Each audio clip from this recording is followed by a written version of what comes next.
Welcome to the Unfazed, Unedited podcast, where we provide commentary on complicated topics in an uncomplicated format. I'm Dr. Shaunna Payne Gold, and I go by she, her, hers pronouns.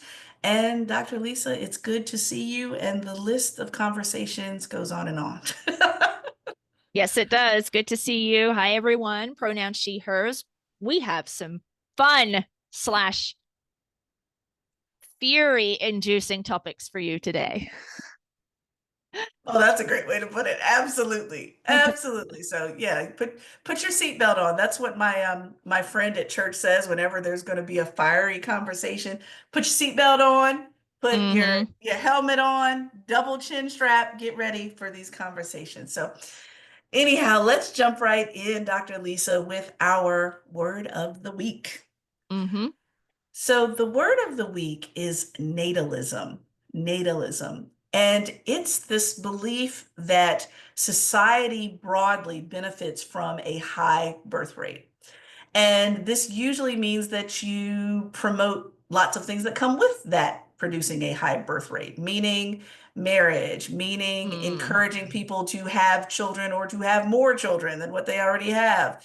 Um, and oftentimes it is directly, overtly discouraging to folks who are unmarried, folks who are not coupled, and folks who are childless for whatever Hmm. reasons. And so what I think about natalism is important to think about how this is now showing up, especially in the United States, considering that we are going to have some facts and stats later around the numbers in regard to the birth rate over the last few years. But it is popping up in the news, Lisa. I mean, I've seen it Yep. pop a couple times in the crawl at the bottom of my computer with some ideas and concepts that are quite interesting. Very Yes. interesting. Alarming, Ugh. in fact. Alarming. Yeah. Natalism is having its moment, I guess. Oh, for sure. For sure. So, all right. Well, this will segue gracefully into phase one. So, phase one starts with concepts of being pro family, which every Hmm. time I hear that, I'm like, oh, it just depends on the Yeah. company with as to how that's interpreted, right? Yep. Um, Yep. so I was sharing with Lisa that during my downtime, far and away from DEI, I like to cook. I like to turn on a podcast and listen to it. I'll even turn on, Food Network and have it going in the background while I'm cooking. And there's a wonderful woman. Her name is Melanie Cade, and she has built an entire, how can I say, social media empire, if you will, speaking to large families, talking about the experiences of large families, homeschooling her children, growing up in Alabama. They have a beautiful home right on the river. There are just so many wonderful things about her, her family, how she perceives her family. She's just down to earth. I just love seeing everything that she puts out there, including the really good food and the fun that she has with her kids. Oftentimes, it gives me ideas for my two boys. And so over the last month or so, she did a really cute pregnancy announcement where she was pulling the Coke bottles out of the freezer, the refrigerator, and the Coke bottles that have your name written on them, Lisa, like depending on what Mm-hmm. store you go to, it has your name written on it. And so she pulls out a bottle with each of her children's names on it. And I'm thinking, oh, that's a cool, maybe she's gotten Coke as her sponsor. That's what I'm thinking. Yeah. Until she gets to the back of the fridge and the last bottle has Baby K 2025 on it. And I'm Oh, like, dear. wait, hold up, wait, huh? What? Wait a minute. My brain, even after following her for probably a year now, my brain still doesn't want to wrap around the children she already has, much less the children I have, as I'm watching her do all these things and seems to do it flawlessly and gracefully, and not perfectly, in such a way where she's really giving her beautiful family such a great experience. But I'm overwhelmed just watching the Instagram posts. And so that brings me to this topic, Lisa, of this rise of the quote pro family conversation, especially coming out of the White House, coming from y'all's president that y'all voted Mm-hmm. for, in regard to baby bonuses to American mothers that prioritizes a number of different things. It's a trickle-down effect of, they hope will increase the birth rates, which then they want to connect to prioritizing Department of Transportation grants to cities and states that happen to have a comparatively high birth or marriage rate.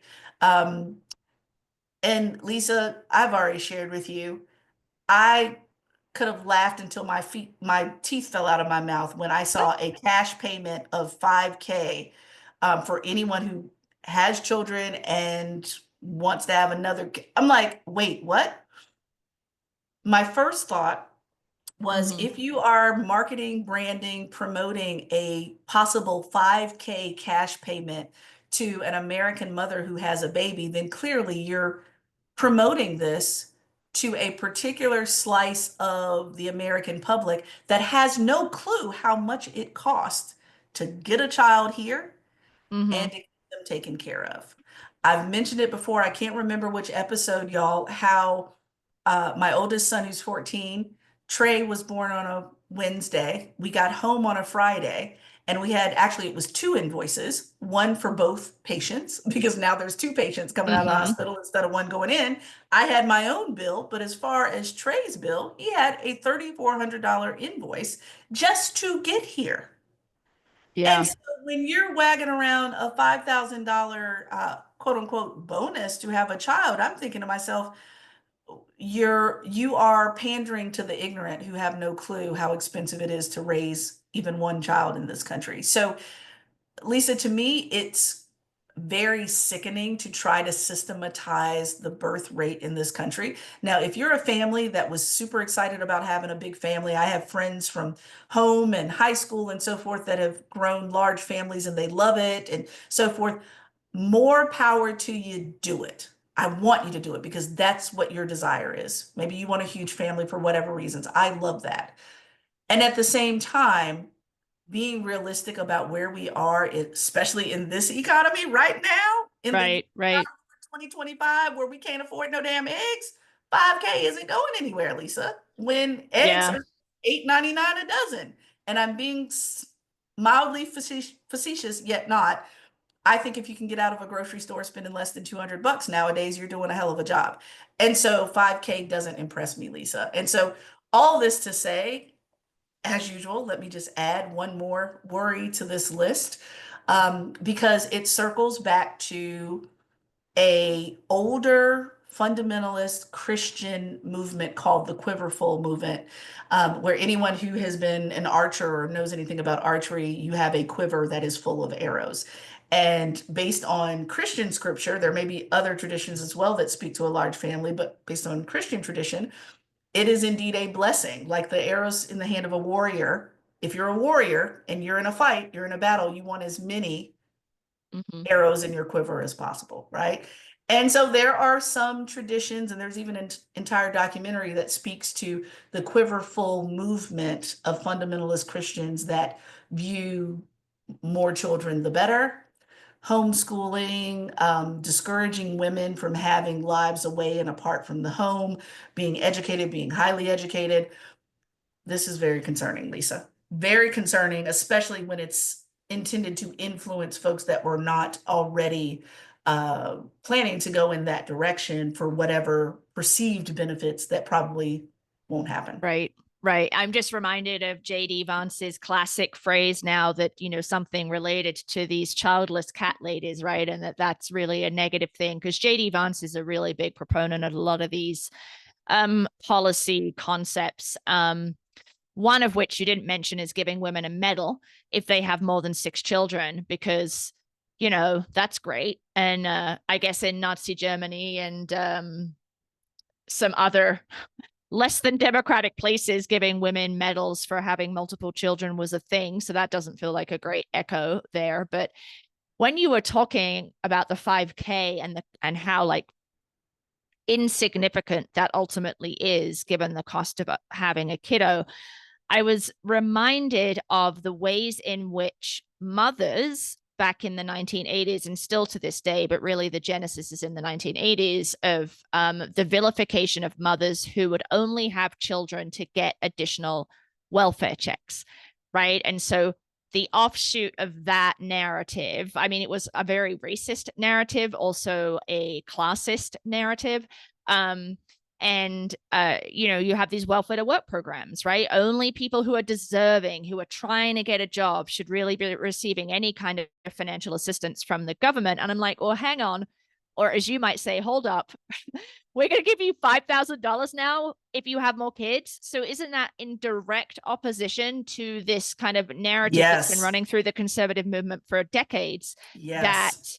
you're having kids to get money? So how Yes. it's the same thing, Same right? thing. Same thing. Absolutely. Same thing. And, uh, again, it's always, it feels like it's the same trick, a different audience every single time. Right. Yeah. Yeah. My grandmother used to say all the time, what's good for the goose is good for the gander. So it wasn't good to help out folks that, for whatever reasons, had a child and their circumstances have them on bad times financially. But it is okay for those who, oh, hold up, I see an opportunity to have a kid and a check, let me do it. Really, like it always depends on the audience, and I guarantee you they're expecting a certain type. Let's go ahead Mm-hmm. and fill in the blank on that type. White, Yep. semi-educated. They're expecting a certain archetype to respond to this foolishness. Right. Because if it was overwhelmingly Black and brown people that responded, or lived a life in such a way that they had children where they could benefit from that 5K, it would then, like you said, be a problem. Right. Yeah. So, Yeah.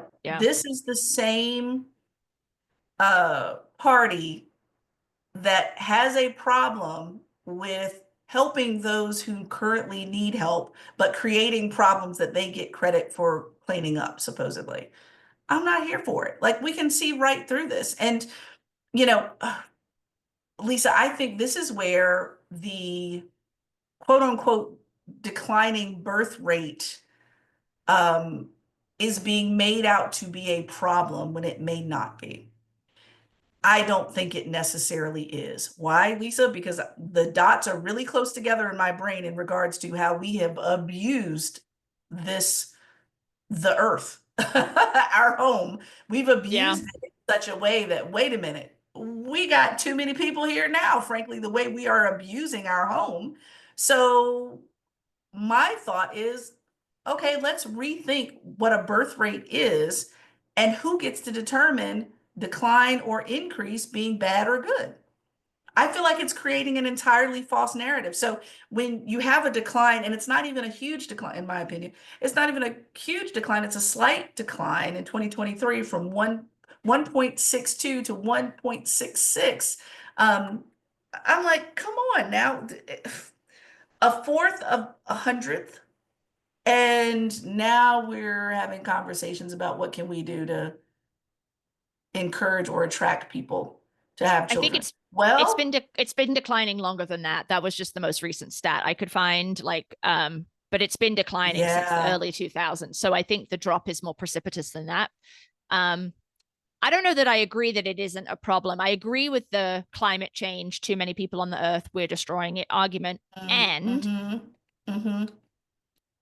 if there is a declining birth rate, then we all get older as a society and we end up with what's called a quote unquote geriatric society where there's not Mm-hmm. enough young people who are Mm-hmm. able to pay into social safety nets. And so then this kind of ballooning group of people who are over the age of 65 then don't have any social security, as an example, to draw upon, because our ability to draw upon social security when we're over 65 is dependent on young people paying into social security in the same way that we are paying He into social already security. paid. Yes. Yes, right. Yes. So then if Yes. you have this Yes. top heavy age group in a society, very few young people, then I do see ultimately that can create problems. And I think Japan is having this problem now, but I'm not 100% on that. But I do agree with you that when we think holistically about the damage that overpopulation has done to the earth, there's also some Mm-hmm. benefit for people not having 11 kids, like this person you're talking about on Instagram or TikTok, right? Mm-hmm. I have never looked at her, but there are a lot of individuals who are on TikTok and Mm-hmm. Instagram who fall into this quote unquote trad wife movement, where they Mm-hmm. have this glamorous representation of their motherhood and, you know, making sourdough or going out into Mm-hmm. their backyard with their children and isn't everything wonderful, blah, blah, blah, blah, blah, right? But that is like a Mm-hmm. completely glossed over, not the Mm-hmm. reality. And so Mm-hmm. I think there's also this creation of a false, the $5,000 plus all of this social media. Here, it's so easy to have 7 children and be happy, you know, and then people get into it and they're like, oh my God, I can't do this. It's too much, right? Oh, for sure, for sure. Well, and again, so let's go back to what you were saying about the drop in the birth rate. Let me tell you, I could see completely why there is a drop in the birth Yeah. rate. Yeah. Because again, you don't know what you don't know until you have children or you're around a family that is raising a child or multiple children. You wouldn't know that. I'm an only child. My mother was an only child. There were so many things that I was kind of sort of had a concept on, but wasn't aware of until I actually had my two boys. Mm-hmm. And so, for example, you know that childcare costs, especially daycare, but the degree compared to the percentage of your overall budget of your household is Right. another matter. Right. I know these people are not going to keep my child safe for free, but at the same time, I didn't know it was a mortgage. Yeah. Yeah. Because you've You know what talked I about mean? that before. Yeah. And right. And so given that, you know, the again, we're going back, Lisa, to our country and especially our president's inability and unwillingness to address the systems that would possibly encourage people to have families of whatever size they choose. So, for example, I know, especially myself personally, but other people who had to work on a job for X number of years to accumulate paid leave so that they could actually leave and have their child worry free because they knew that checks were still going to be coming in. Mm-hmm. So, paid parental and maternity leave. Childcare, I already addressed that a million times. Childcare that's in close proximity to workplaces that would be suitable for your child. I Right. remember when Trey was born, their dad was working in a government building. I can't say which one, a government building, but it was inappropriate childcare, and it was actually shut down about a month after Trey was born because they had bed bugs in the freaking place. Oh my Is it goodness. is it acceptable or not? There Mm-hmm. was also childcare that was provided, or at least a early childhood center that was pretty large at the university where I was working at the time. I got on the waiting list literally 2 years before Trey was born, obviously before Wow. I conceived, because I knew that we wanted to have a family. Ask me when they called me to get him off the waiting list. I don't know, when he was 2. Three. Oh my gosh, 5 years. Wow. He was 3 years old. Universal health care, we could just, beat that to Mm-hmm. death, that conversation to death. We know, especially for Black women, but broadly, I've been following a account called the Birth Fund that's paying attention to the high maternal mortality rates and how we are one of the worst, if not the worst and most dangerous country to have a child Yep. in. Yep. So if you address all this stuff, but if you're not addressing all of these Right. systems, then like when if cost were no object, I would love to have more young people in my family. Why? Partially because I'm an only child, and so it's kind of like here I am, and so is my mother. But at the same time, in order to raise my children with the standard and the level that I want, I know that that comes with a price tag. Yep. And that price tag is damn near impossible in this economy and even in previous economies, which is why we stopped at two. Yeah. So Yeah. yeah, Lisa, I think they're selling a little bit of snake oil with that 5K that they think is going to stretch somewhere that certainly is not, but it's a great way to hook people into something that they're not going to be able to afford later. It's totally snake oil selling. That's a great way to say it, because the systemic problems that will create more palatable, I guess, environments to have children are never addressed. And Never. that's true of most administrations. I mean, the Obama administration tried to Yes. address healthcare, and that was just, there's so much resistance at the time and since, and we've talked about recent Supreme Court efforts to try and gut that. So Mm-hmm. if you Mm-hmm. really want people to have larger families, then you have to provide quality, affordable healthcare. You have to provide paid Yes. paternity and maternity leave. You have to provide low Yes. cost or free childcare. These are all the Yes. things. And to your point, 5,000 isn't going to cut it if your bill from your hospital is $3,400, right? Like, and my guess is the people that came up with the 5K payments are probably men, maybe not, but probably, right? And Hello. they have no idea that when you roll into a hospital to get birthing services, it costs money. It's not free, right? Exactly. Yeah, Exactly. They have never had to think about that at all. And Lisa, I'm not talking about that $3,400, amount. I'm not talking about someone that has no insurance. I'm talking about yeah, I had Cadillac insurance. I mean, yeah, nice insurance, and you still walk away with a bill. Get yeah. out of It's here. ridiculous, ridiculous. Oh, Lordy. All right. Yeah. Well, if we are sufficiently riled up about natalism, Yes, yes, then yes. let's go ahead and move to phase two. Okay. So taking that fury and that energy, and we're just gonna stir it some more for you, folks. Yes, let's do So, it. I mean, my guess is many of our listeners are somewhat partially, if not fully, aware of the cuts that have been happening from this federal administration, grant funding and other kind of federal sources of funding that have been eliminated or slowed down because that spending doesn't align with the new administration's priorities. So we felt like we wanted to just talk about it a little bit. Because there's a couple of communities that are being most hit. So I want to start there and then kind of broaden out generally. But there have been a alarming number of funding reductions and eliminations for researchers and practitioners who are working on healthcare and health priorities for the LGBTQIA community.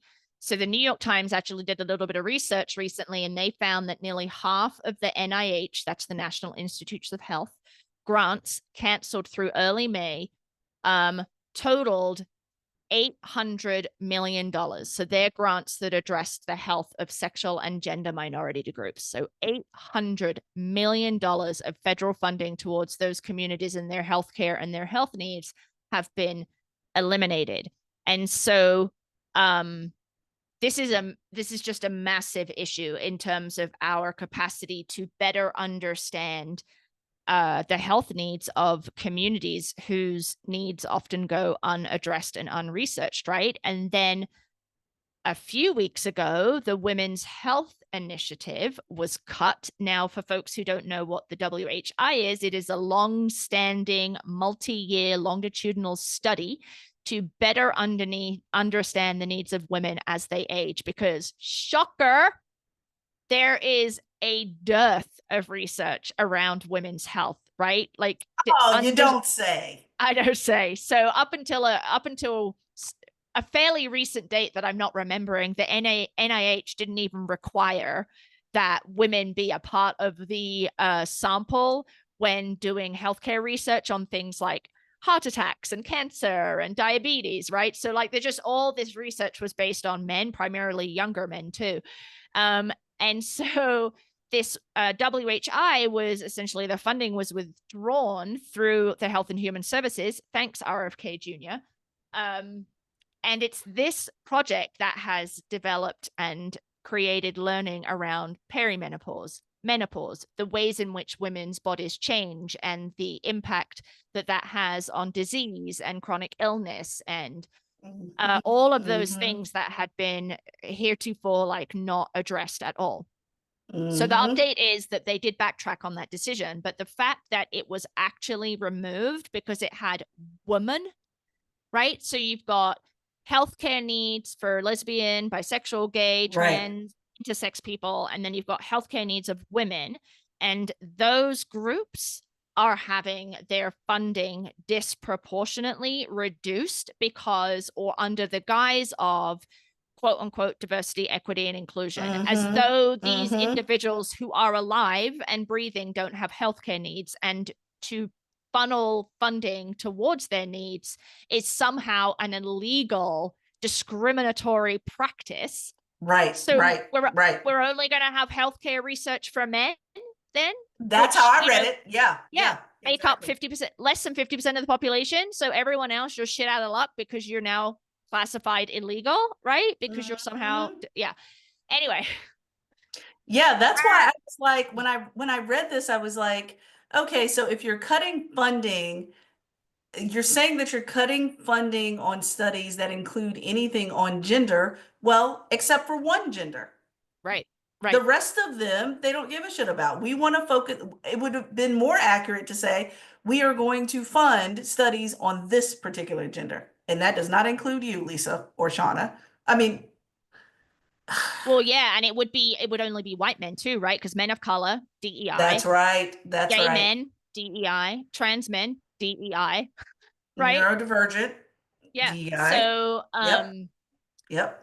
You know, so this taps into this larger issue of the National Institutes of Health generally being gutted, both from an employee standpoint and also from a funding standpoint, and then also the National Science Foundation. So I was doing some digging around the National Science Foundation. NSF is an independent federal agency, so it doesn't sit under anything else, right? So like the CDC and NIH sit under Health and Human Services, right? And we've talked about a little bit about the cuts there with regard to violence prevention and such. But NSF is separate. It's an independent agency, and they fund a significant number of research grants across the country. And a couple of things I found out was that there are these NSF fellowships, and they fund students who would otherwise not be able to afford to go to graduate school to do scientific research, right? So I read a piece around this very famous scientist who's a woman who I don't know, but apparently is very famous in her field. She wasn't going to go to graduate school, and she graduated actually from Colorado College, like at the top of her class in physics. And a professor said to her, oh, no, you're going to go to graduate school, fill out this NSF application. And she got this fellowship, this prestigious fellowship, and ended up going on to do just amazing things in physics, right? And so she was interviewed, and she's like, I wouldn't have been able, that none of that would have happened if I hadn't have gotten that NSF fellowship. And so those fellowships have been cut in half, but there was no like announcement from the government that they had been reduced. People who are connected to the fellowships or are aware of it kind of deduced that there was this reduction based on this reprioritization of who's getting funded. And another person who received one of these fellowships is one of the founders of Google, so Sergey Brin, right? And you think about the amount of money that Google has brought into this country, billions and billions of dollars, right? And so, you know, if you're cutting off these fellowships to young people who are potentially going to be the inventors and innovators of the future that would be amazing for the US economy, I mean, what are you doing? Like, it's extraordinarily myopic to think about it that way. And then that preliminary budget that Trump released a few weeks ago had 169 billion of total cuts in discretionary funding, but of that, 4.7 billion, or more than half of the National Science Foundation's $9 billion budget is proposed to be cut. And so NPR had an article on it, and this is a quote from NPR. The White House's budget request for 2026 says that it cuts funding for climate, clean energy, woke, social, behavioral, and economic sciences, and programs in low priority areas of science. So women, low priority area. LGBTQIA community, low priority area. That's right. So it's, and the NSF has as of early May had about 1,400 grants that were canceled, and they are no longer issuing any new proposals. So they're issuing no new grants, and they've had over 1,000 cut. And it's mind-blowing to me, Shaunna, because in some Oh, cases yes. these grants are like geological blankety blank grants, right? They're pretty like benign, maybe Yeah, not that interesting to the Trump administration, sure, but they're doing good things. But they get cut because maybe in there somewhere there is an encouragement to recruit scientists from underrepresented communities, right? exactly. And that's the Exactly. thing. That's the flag when they're doing their little keyword searches to figure out what to cut without paying any attention to what the substance is. And what I find to be most troubling outside of that loss Mm-hmm. of ultimate revenue in the future for the country is Mm-hmm.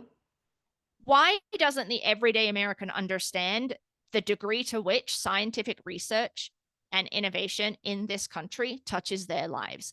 How many people have a family member or a friend who has been diagnosed with cancer or um, high cholesterol or ALS, right? Parkinson's. I mean, all of these breakthroughs and medications and advances that have created a longer lifespan for the people that you love are being impacted because if you take away that funding, you take away the research, which means we will fall behind in all of these areas of innovation. And that just hurts us. And I don't know why that is difficult to comprehend.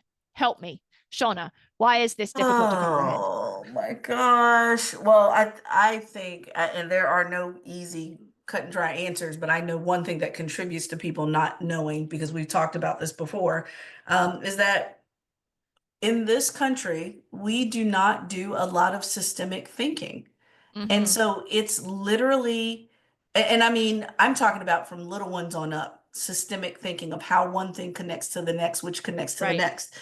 We don't promote systemic thinking. And so systemic thinking is I understand how studying HeLa cells at Hopkins University affects the probability that people can have various forms of cancer cured as a result of biologists and scientists who know much more than I do to figure out a cure. Yeah. But we don't talk about that until and unless it affects us directly. So I have to wait for great great great grandma to understand that she passed from breast cancer. And so because you've eliminated the preventative programs that allow you to scan me as a fourth or fifth generation breast cancer survivor to even figure that out. Like there is no thought process around the connections between all of that. It's does this affect me? I don't think so. Moving on. And then that Yeah. creates the chaos because then people realize, oh, it does affect me, put it back. What? Right. No. Yeah. That's what creates the chaos. Mm-hmm. And I'm still wondering though, Lisa, here's another piece of the American exceptionalism that we've talked about in this podcast before that I still don't understand. And you're hitting on it a little bit here too. Why are we as Americans so resistant to letting experts be experts? Yeah. Like, I'm not going to walk into a medical doctor's office and tell them this is what you should do. Now, I'm going to give you my symptoms. I'm going to give you as much information as possible that you can use your Mm-hmm. medical expertise to advise me on what to do next and advocate for myself. But I'm still, at the end of the day, not a medical doctor. Why can't I Right. let that person be that expert? And it's such a dichotomy in my brain about this where, you want to tout education and you want to, push this tradition of going through education, higher education, et cetera. But then when people do, you don't respect it. It's the same thing we went through with the bullshit that we had all around the masking and everything else with the pandemic Mm-hmm. is that you mean to tell me, based on your bootleg Google search, you know more than Dr. Fauci and his entire team, including Black women, by the way, that have studied all of this for their entire lives? Right. Your Google is just that strong? No, that's not how it works. And so I'm very concerned about that lack of respect of people who have spent their entire lives Mm-hmm. learning, studying, understanding, tracking the trajectory of things. Like, who are you to tell us that we don't need Noah? Are Yeah. you serious right now? Am I supposed to take you walking out the front door, looking up in the sky and say, oh, it's going to be a great day? You're the expert now? Get out of here. There is something fundamentally delusional about promoting the tradition of education with Mm-hmm. its flaws. I'm not saying it's perfect, but the tradition of education, then to turn around and slap it in the face. I have a problem with that. I would never challenge Yeah. a Fauci. I would never and even with certain things where I was like, I didn't come to that conclusion, but you know what? You have spent 38 years, Dr. Fauci. You have spent 38 years studying infectious diseases. Even if it goes against my thought pattern or logic, I trust it. And we just do not have a country that does that in any area. And so now you have these people who, Mm-hmm. based on science, are being eliminated, and that is strategic as well. Yeah. It's Yeah. very strategic. I mean, it's populism, right? Like the elites aren't there for you. They're talking down to you. They think you're stupid, but I am the one that can, Mm-hmm. I am for you and I will be your protector against the elites. I mean, a lot of the scientific grant funding is located in higher education. And so obviously there's a attack on higher ed. So the NSF is separate, but there is also Yeah. this Yeah. onslaught, where universities are losing all this funding and they're doing cutting edge scientific research too. And so I think it Of is all course. wrapped, Yeah. it's all wrapped up in this.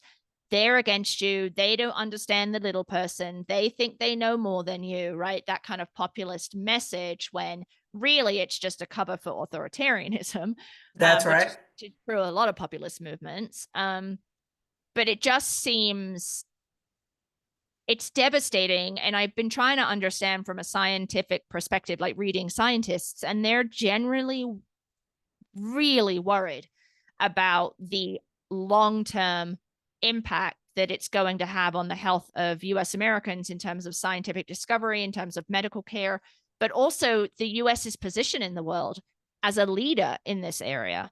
And so we are ceding ground to other countries. And actually, with your higher education point, the US used to be one of the top countries, if not the top countries, for um, Mm-hmm. college educated people. It has Mm-hmm. now, in recent decades, slipped below other countries. So I think the UK has a higher rate of college graduation than the US now, Mm-hmm. and like France, Germany, some other countries. Mm-hmm. So we're not even a leader there. Like we're not producing college graduates. I mean, then this goes back to our conversation last week around college graduates aren't earning very much because wage stagnation and low pay and exploitation. And so people are thinking, what's the point of getting a college degree? Because it doesn't necessarily give me more money. I just have all of That's this right. debt, right? So That's then, right. and that's different in these other countries. You don't come out with that level of debt, right? And so even if your If any. Yeah. salary with a college degree isn't great, you're not in the hole $100,000, you know? That's right. Exactly. Yeah. Exactly. That's exactly right. And Lisa, as much as I hate to say this, even throwing out a hypothetical $100,000 is, depending on your demographic in this country, that's like average. Like that's not even, Yeah. Yeah. you know what I mean? Like I remember sitting around with my girlfriends, all of which have at least a master's degree, if not multiple masters or a doctorate. And, the lowest number that was in that room at that time was 175. Yeah, it's ridiculous. I mean, it's just unfathomable. That was the lowest number. Yeah. So you're reducing the number of people that are going to college because it's not affordable. You are Mm-hmm. cutting all of the scientific funding inside and outside of higher education. And so we Mm-hmm. are now creating a backslide in knowledge acquisition and, in particular, scientific knowledge acquisition, a place that the US used to be a leader in, you know? Mm-hmm. Oh yeah. Oh yeah. Absolutely. And so, here we go again, glorifying, how can I say, glorifying the manipulation of the American people through Mm-hmm. lack of science, lack of knowledge, increase of control, Yeah. Yeah. increase of the narrative, increase control of the narrative. Yeah. Absolutely. It All is right. sickening. It is so sickening. And one quick aside too, Lisa, is that I've been interestingly watching the scientists that are being cut or being affected by this, Hmm. even the ones that are conservative Republicans that are saying that this is Yeah. unconscionable. So Yeah. I've been paying attention to their opinions as well. Yeah, it's across the board, right? There's you can find a random person that's like, yeah, this is great, but that's not where the kind of majority of people are. Yeah. That's it. Absolutely. Absolutely. Yeah. While other countries look at us like, what are y'all doing? Okay. Ugh. Hmm. Yeah, Yeah. pretty much. Oh boy. All right, here we go, y'all. We're landing on yet again a challenging note here. Yeah. Yeah. But I will say as we wrap up, continue paying attention to these topics. We continue to drop a lot of links for you all to make sure that you all continue to stay educated on what's going Hmm. on around these particular topics. As we know better, we do better. And dare I say, Lisa, we vote better, we vote better. Yes. So, Yes. given that, let's wrap up today. Um, Yes, please continue to reach us and follow us on all of your favorite social media and podcast apps and platforms at Unfazed Unedited. Email us at info@unfazedpodcast.com, info@unfazedpodcast.com, or visit our website, the very same thing, unfazedpodcast.com, where you'll find and access all of our new and old shows as we creep slowly but surely to 200, 200, Woohoo. 200. That's Yeah. incredible. That's Yeah, it's amazing. incredible, Lisa. All right. So if you like this week's episode, please like, subscribe, leave a review, and share this with your friends, coworkers, or others in this phase of your life. So, Dr. Lisa, until next week. All right. Until next week and the next catastrophe.